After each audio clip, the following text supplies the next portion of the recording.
Então, bem-vinda, Vânia, e obrigada por teres aceito este convite para participar na segunda edição das Preve Talks.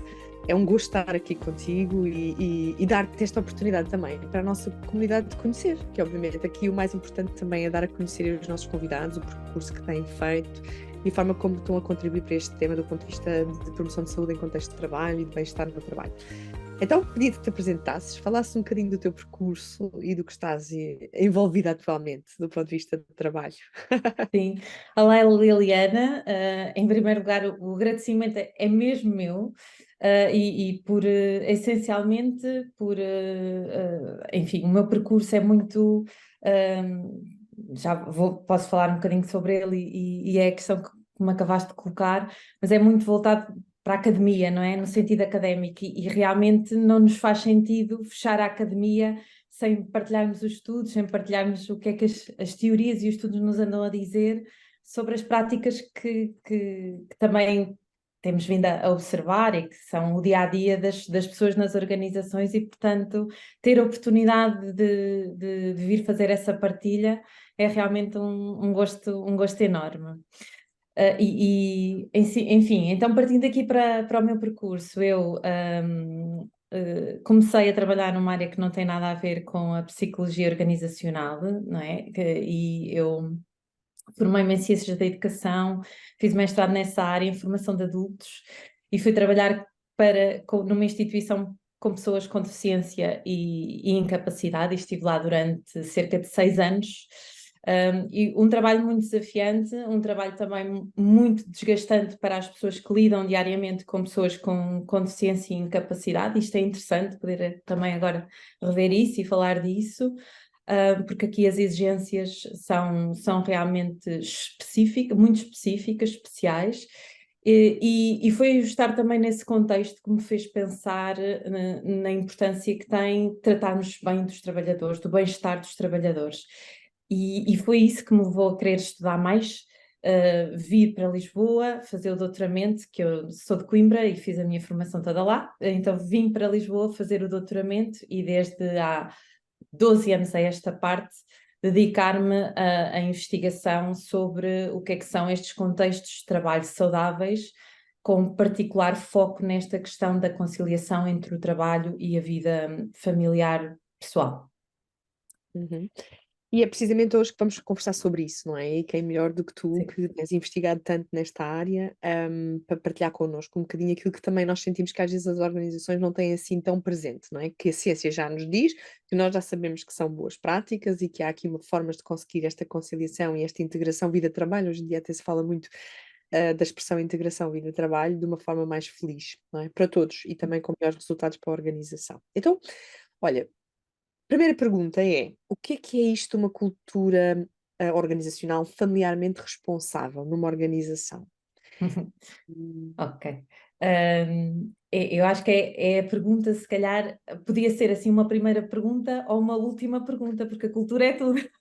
Então abarca aqui tudo, mas dá-me assim margem de poder aqui partilhar convosco algumas ideias, sendo que, obviamente, partimos do princípio que uma cultura é sempre uma partilha de crenças e valores partilhados acerca daquilo que, neste caso, com o foco específico naquilo que é a conciliação entre o trabalho e a vida pessoal, ou seja, uma cultura que suporta esta dimensão.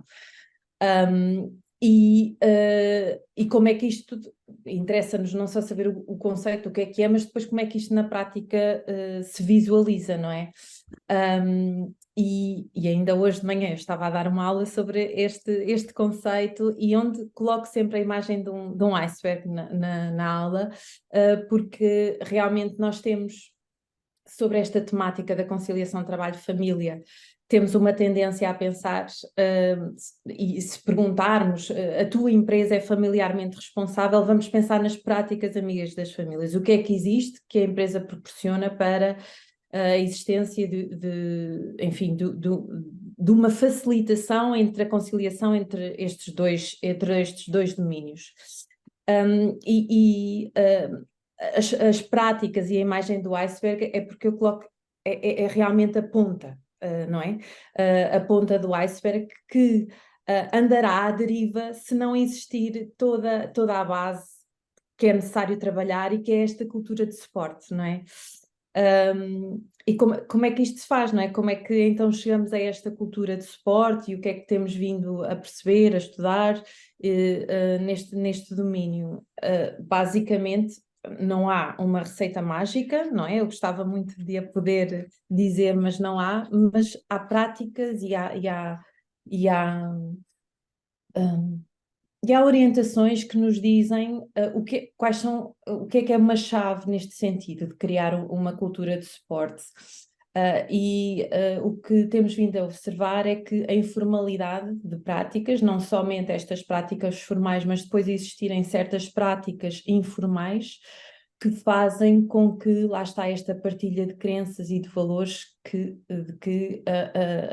a minha organização realmente preocupa-se comigo, não só enquanto trabalhador, mas enquanto pessoa, não é? Por exemplo, eu ter um verdadeiro suporte da minha chefia enquanto para a minha vida pessoal e familiar. E isto é muito importante também, esta distinção, não é apenas eu enquanto pessoa que constituiu uma família, mas eu enquanto pessoa só, não é? Porque ouvimos o termo empresa familiarmente responsável e parece que tiramos daqui todo um conjunto de pessoas que não constituíram família, não é? E às vezes os termos também nos redirecionam a nossa atenção e aqui precisamos de pensar na globalidade e em todos, não é? E Do portanto, diferente tipo de família que existe, não é? Independentemente do seu formato, e até pessoas que eventualmente têm uma família que não é nuclear, não é? No sentido do estrito senso, não é? Não vivem sim, sozinhos, por exemplo.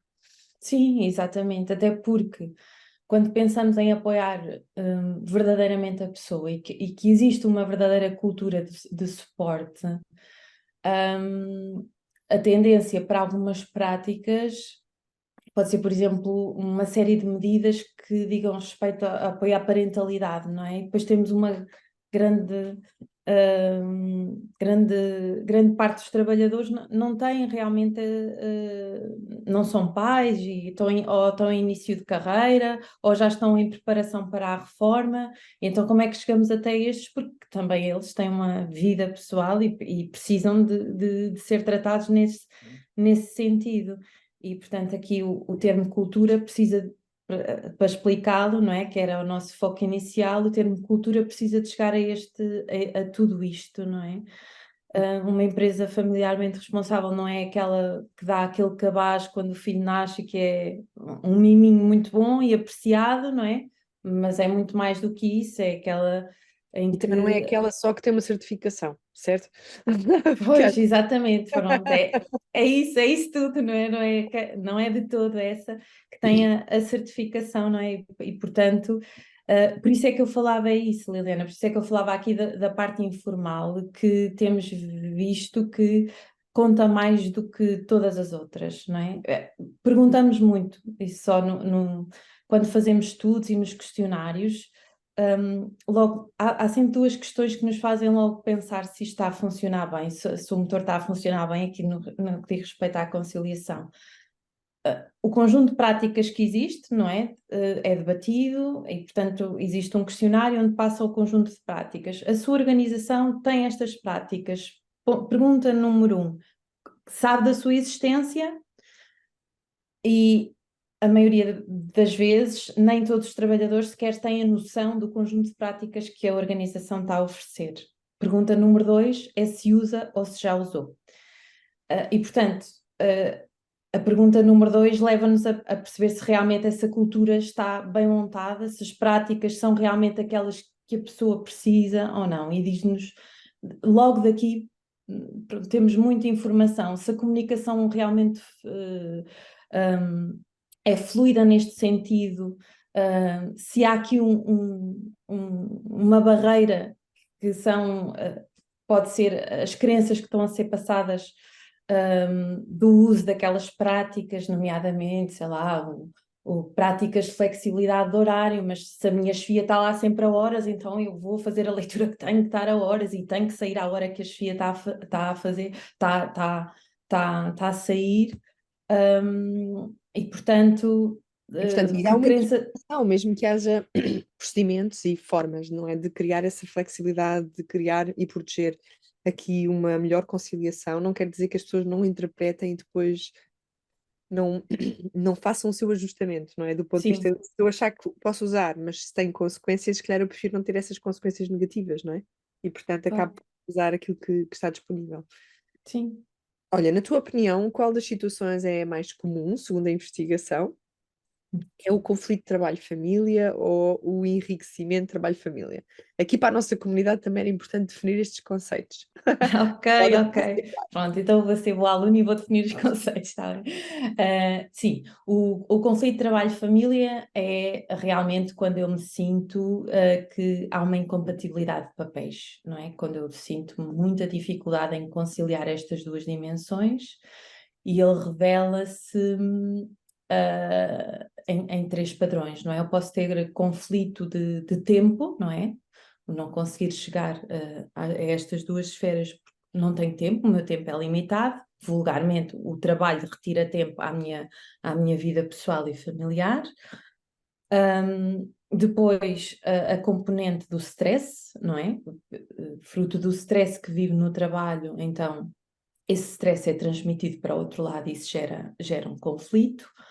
Ou existe um terceiro tipo de conflito, menos comum, mas ainda assim que vale a pena mencionar, e que é o conflito comportamental. Isto é, quando o comportamento que me é exigido no meu domínio profissional é tão distinto daquele que é o meu contexto pessoal, que isso entra em.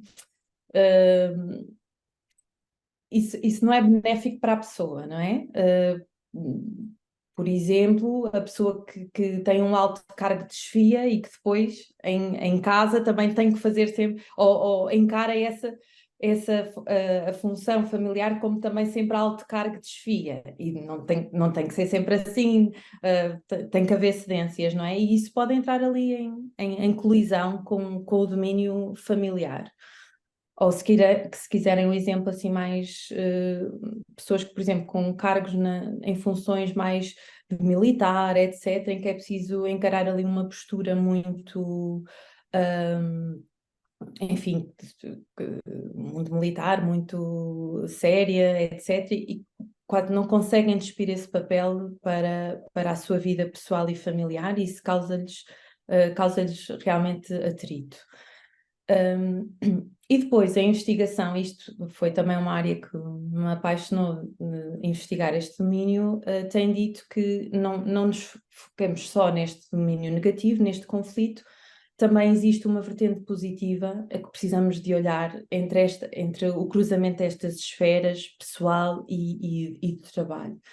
E a isso damos o nome de enriquecimento trabalho-família, e basicamente é uma teoria que se suporta na existência de recursos que são ganhos, fruto da minha participação nos dois domínios, e que por isso eu sou capaz de melhorar a minha qualidade de vida no outro domínio, fruto da minha participação, por exemplo, no trabalho. Ou seja, no trabalho, eu vou dar aqui alguns exemplos, ou um ou outro exemplo, não é? Por eu estar numa equipa, por exemplo, diversa, com pessoas com diversos estilos, diversas idades, etc., culturas até, eu ganho certas competências e perspectivas que me trazem a mim enriquecimento, e isso faz com que eu veja a minha vida extra-trabalho, se calhar o filho adolescente que tenho lá em casa, ou outra situação, de uma forma completamente diferente, que se não tivesse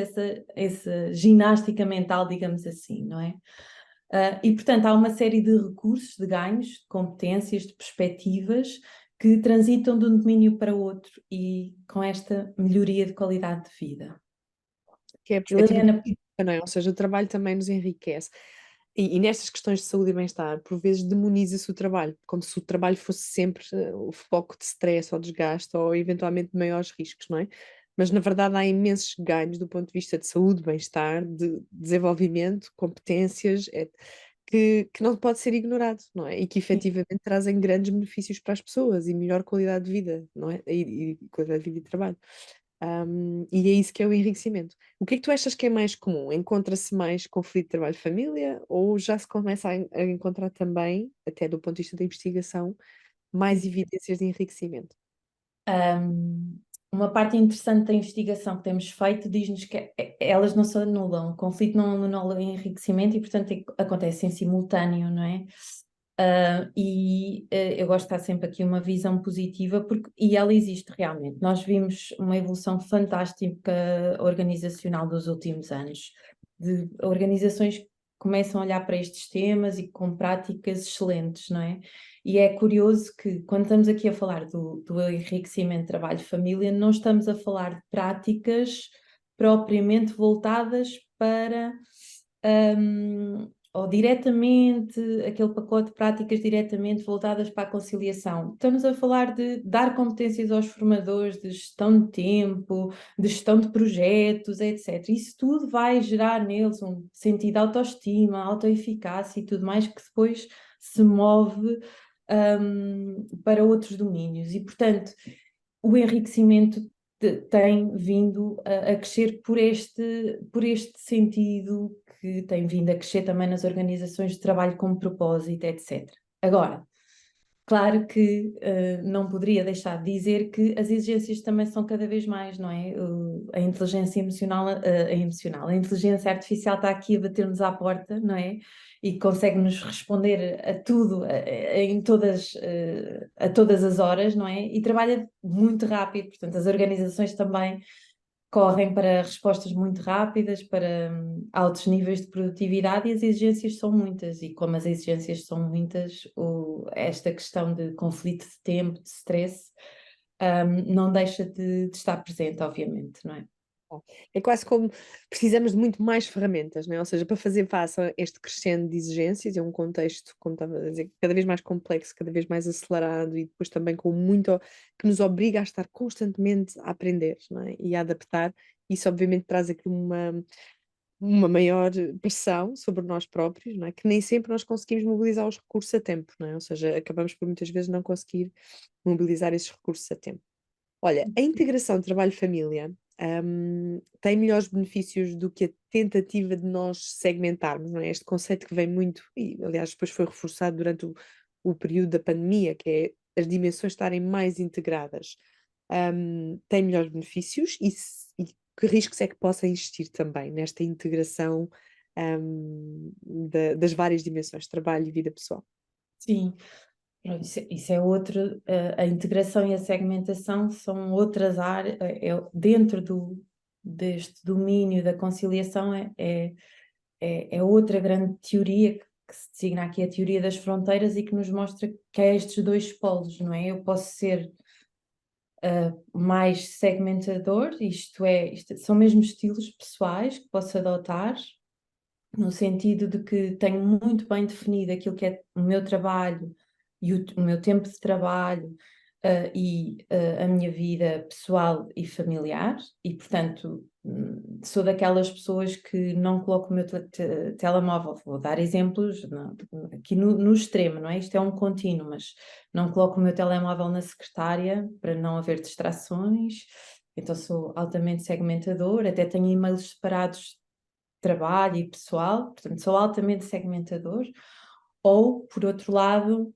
para mim não me traz qualquer problema atender uma chamada de assuntos extra-trabalho durante a jornada de trabalho, isso é visto como flexibilidade, é bom porque posso resolver aquele assunto na hora, e sou uma pessoa mais integradora porque vou conseguindo conciliar estas duas áreas de forma intercalada, não é? Muito, muito mais intercalada.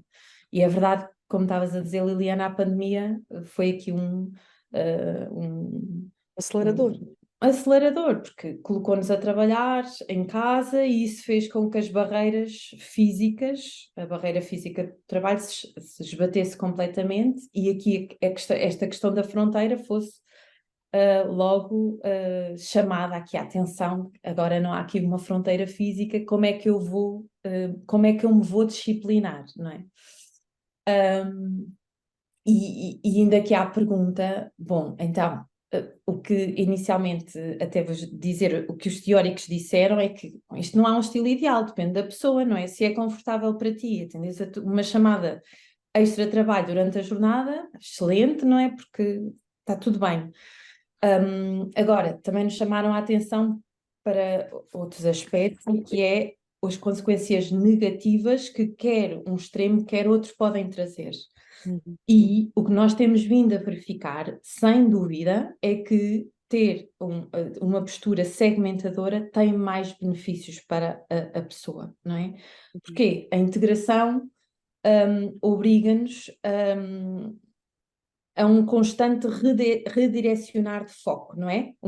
O meu telemóvel que toca, ou eu vou atender estou a trabalhar a partir de casa e vou abrir a porta de uma encomenda que me chegou online, vou fazer uma série de interrupções que podem acontecer e há estudos muito interessantes sobre isto e que nos mostram que o nosso foco, para voltarmos ao nosso pontinho de foco, demoramos entre 20 a 40 minutos para regressar onde estávamos. Basta o telemóvel tocar, basta eu não ver, mas se toca, basta isso, não é? O que é que isto significa na prática? Que a minha jornada de trabalho aumenta, não é? Que eu não estou a ser tão eficiente, porque o meu foco fica... Repara aqui que também a minha parte de exigência cognitiva aumenta também por o ter que estar a Gasta responder a mais tudo em recursos simultâneo. cognitivos. Claro, claro, claro. Atenção, Pronto. concentração, etc. Uhum. Portanto, sem sombra de dúvidas que a segmentação neste aspecto tem levado aqui a melhores resultados, embora para algumas pessoas seja mais confortável estar Boa, sempre a integrar. é Pois, isso. sim, Olha, por essa questão também, ou seja, eu acho que as organizações também muitas vezes têm dificuldade em pensar, ok, como é que nós podemos criar aqui uma política, não é? Num âmbito da conciliação de trabalho e família que dê para todos, não é? Porque há aqui muita individualização. Nós vimos isso com outros temas, como a questão do trabalho remoto e híbrido e a escolha entre um formato e outro. As pessoas têm muita diversidade do ponto de vista da sua própria preferência e daquilo que são os benefícios. E também neste campo, ou seja, na tua opinião, quais são assim bons exemplos de boas políticas que vocês têm estudado, não é? Quando sim, consultam as organizações e que efetivamente trabalham este tema da conciliação, como estavas a dizer, muito além do que é ter só uma política e também ao mesmo tempo de conseguir acomodar diferentes necessidades, não é? Que as pessoas têm e a sim, diversidade, não é? Do que é isto de família ou de vida pessoal e familiar. sim. Bom, então, como é que... Bem, eu falei da cultura e realmente é o que se deseja, não é? Portanto, falei da sensibilização das chefias e isso tem sido visto como fundamental, não é? Porque elas são um veículo para que o trabalhador use as práticas, são um exemplo também, como já referi, portanto a sensibilização das chefias é assim uma peça-chave para tudo isto. E, obviamente, sensibilização das chefias, sensibilização das equipas também, e depois não há realmente uma versão mágica para isto, mas temos que estar em constante diagnóstico também e conhecer aquilo que são diagnóstico e monitorização, não é? Conhecer aquilo que são. Qual é que é a realidade da minha empresa, em que setor é que eu estou a operar, qual é que é a exigência, não é? Até que ponto é que eu posso dar flexibilidade ou não a uns trabalhadores e não a outros. Perceber aqui também como é que eu conjugo eventuais sentimentos de injustiça, não é? Porque isto das práticas provoca algumas injustiças, não é? Como é que uns têm direito a estar a trabalhar em casa e outros têm que estar sempre no escritório? Como é que eu vou comunicar isso, não é? A preocupação é essencialmente, eu diria, no backstage disto tudo, não é? Na forma como é que eu comunico, na forma como é que eu consigo, enfim, dar suporte a todos, conhecendo também o diferente ciclo de vida, porque cada um está a passar, não é? O ser capaz de desenhar práticas de acordo com aquilo que é a necessidade da pessoa em específico, não é? Para isso servem muito os planos de desenvolvimento individual, devem realmente colocar esta questão nos seus objetivos, não é? E conhecer a verdadeira necessidade dos trabalhadores. Se isso tiver, eu tenho uma ótima ferramenta de monitorização para perceber, é um barómetro para perceber como é que esta questão está a ser levada a cabo neste trabalhador, não é? Colocar isto mesmo com objetivo, trabalhado entre as chefias e as pessoas, não é? E depois Acho que é uma monitorizar excelente prática. resultados também, não é? Ou seja, porque obviamente também é possível medir o impacto das políticas e das práticas, a sua devida utilização e se de facto traz os benefícios esperados, não é? Do ponto de vista também de bem-estar, de produtividade, não é? Porque não podemos esquecer também a questão da produtividade para a organização, Claro. que é muito relevante, mas acabam por ser. Eu acho que a questão é, novamente, não há uma receita, que às vezes, não é? Eles esperam muito que os psicólogos deem receitas, mas Sim. existe, por exemplo, aqui claramente orientações claras de que não é só o estar no papel e estar definido, é muito mais esta questão que estavas a dizer, uma cultura de suporte, a sensibilização dos líderes, a medição e o ajustamento e perceber necessidades mais individualizadas e colocar isso em ferramentas que têm a ver com a gestão de pessoas, não é? Ou seja, como por exemplo a questão do plano de desenvolvimento individual ou a questão da Uhum. avaliação de desempenho, não sofrer impacto em determinados momentos do ciclo de vida, não é? São fenómenos muito importantes para a organização de facto ter aqui uma cultura familiarmente responsável. Olha, na tua visão e como investigadora nesta área, não é? Como é que tu vês o futuro do trabalho? Como é que tu achas que as pessoas vão trabalhar nos próximos anos? E assim os principais desafios deste. Nós já estamos no futuro do trabalho. Há quem diga que o futuro do trabalho já chegou, mas como é que tu Exato. vês aqui o futuro do trabalho? Como é que vai ser o futuro do trabalho 2.0? Sim, ok. 2.0 é giro. Olha, eu acho que essencialmente, não sei se o vejo, mas percebo o que é que tem que estar lá, não é? E esta questão de políticas de flexibilidade tem que existir, não é? E vamos olhar aqui para as gerações que estão a entrar no mercado de trabalho, e o que é que elas já estão a exigir, e temos empresas que nos dizem, não, isto está a ser mesmo desafiante conquistar estas pessoas que estão a chegar, porque eles chegam e perguntam, na própria entrevista, perguntam como é que são, e muito bem, não é? Nesta questão de como é que são os relatórios de bem-estar daquelas organizações. Por outro lado, também são esses jovens que fazem essas perguntas que não se aguentam a trabalhar uma jornada de 8 horas, não é? E, portanto, um futuro do trabalho tem que ser muito voltado para aquilo que eu acho que já é uma prática em muitas organizações, mas que tem que estar de facto massificado, e que é um trabalho realmente por objetivos, não é? E tanto quanto possível, e em setores onde isso é possível, e é possível em muitos, é mais do que esperamos, assim como o teletrabalho achávamos que não era possível É em possível? muitas áreas, É? não Uhum. é? Aqui há que também quebrar barreiras e trabalhar por objetivos, não é?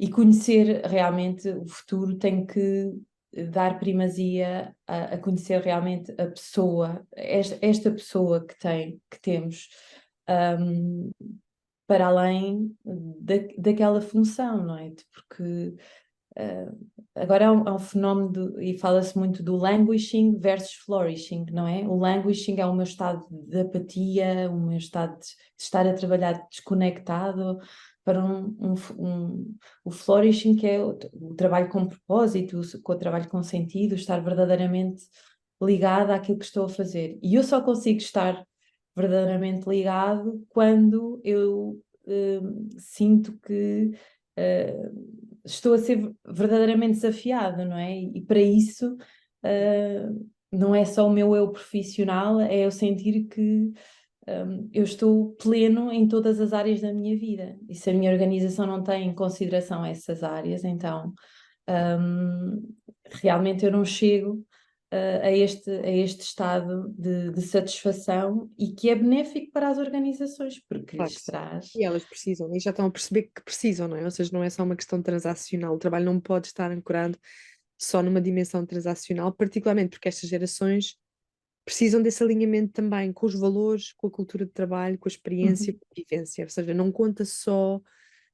E isto é de facto diferente geracionalmente, não é? Não conta só, se calhar, um resultado mais só financeiro, não é? Ou seja, eu preciso trabalhar e pronto. E eu quero muito mais dessa dimensão de trabalho. Ele responde a necessidades financeiras, mas tem que preencher aqui uma série de outras necessidades e tem que permitir que eu tenha uma vida equilibrada, não é? E plena noutras dimensões, que é também uma exigência que nós estamos a observar na geração Z, não é? Já tínhamos começado a observar nos millennials, mas agora eu acho que está muito mais vincada na geração que acabou de entrar no mercado de trabalho. E Sim. última pergunta, assim mais Sim. específica, Vânia, portanto, tu tens uma carreira académica, obviamente, e vais certamente continuar a florescer na carreira académica, mas como é que tu te vês a trabalhar e o que estás a fazer em 2030? Qual é a tua visão para ti e o que é que vais ter Certo. que fazer? O que é que eu vou estar a fazer? Olha, sei lá, aqui é muito giro voltarmos aqui para 2000. Bem, eu acho que 2030, às tantas, Vai isto, assim os tão anos longe. passam todos muito rápido e 2030 é amanhã. Olha, tem vindo, quer dizer, eu tenho já sentido aqui uma evolução e isto acho que vai crescer, não é? Que é, nós estamos cada vez mais voltados para estudar não quero aqui também repetir muito, mas estes esquemas flexíveis de trabalho, não é? E isso tem sido verdadeiramente o desafio. Até por uma questão que não passou aqui muito é que